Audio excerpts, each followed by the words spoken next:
သူဟာနိုင်ငံတကာဆင်းဆင်းအလိုရှိနေတဲ့ရာဇဝတ်ကောင်တစ်ယောက်နဲ့တူတော့အောင်သူ့မျက်နှာမှာတတူးနီအပြည့်ထိုးလိုက်တယ်။ပြီးတော့လမ်းမပေါ်ကိုရဲရဲဝံ့ဝံ့လမ်းရှောင်ထွက်လာပြီးရဲရာရှိတစ်ယောက်ရဲ့ယူနီဖောင်းပေါ်ကိုဆေးလိပ်ပြားတမင်တကာခါချလိုက်တာပေါ့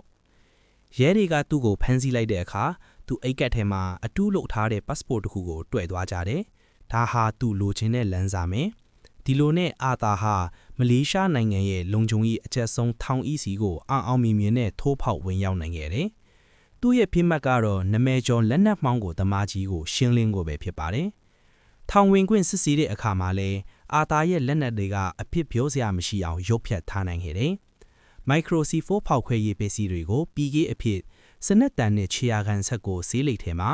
ပြီးတော့တေးစီနိုင်တဲ့အစစ်တွေကိုစပင်ဖြန်းစပရေဘူးထဲမှာထည့်ပြီးတဲဆောင်လာခဲ့တာပါ။ဒီလိုနေ့စဉ်သုံးပစ္စည်းတွေဖြစ်နေတော့အဆောင်တွေကလည်းဘာမှမရိပ်မိပဲလွတ်ဖေးလိုက်ကြတယ်။ထောင်ထဲရောက်တာနဲ့အာသာဟာလူမသိအောင်အေးအေးဆေးဆေးနေရင်လက်နက်မှောင်ကိုသမားစီချင်းကပ်ဖို့အခွင့်အရေးကိုစောင့်နေခဲ့တယ်။တရက်မှာတော့လက်နက်မှောင်ကိုသမားလေ့ကျင့်ခန်းလုပ်နေတော့လူသက်သမားတယောက်ကနောက်ကနေရုတ်တရက်တိုက်ခိုက်ပါလေရော။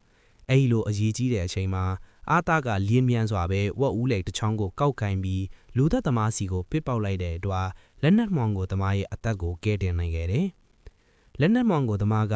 အာသာရဲ့တိုက်ခိုက်ရေးစွမ်းရည်ကိုအတော်လေးသဘောကျသွားပြီးသူ့ရဲ့ကိုယ်ပိုင်အခန်းလေးကိုဖိတ်ခေါ်ခဲ့တယ်။ပြီးတော့အာသာကိုသူ့ရဲ့တတ်တော်ဆောင်အဖေအလုတ်ခန့်ကိုကမ်းလှမ်းပြီးစားစရာတွေပြင်ဆင်ဖို့လှည့်အသွားမှာတော့အာသာကအခွင့်အရေးကိုလက်မလွတ်တော့ပါဘူး။ကရိယာတစ်ခုကိုတုံးပြီးသူ့ကိုအနောက်ကနေတတိမေသွားအောင်ရိုက်ချလိုက်တယ်။ပြီးနောက်စပရေဘူးလက်ကအစိတ်တွေကိုထောက်စားတောက်ဖွယ်ရတဲ့ထဲ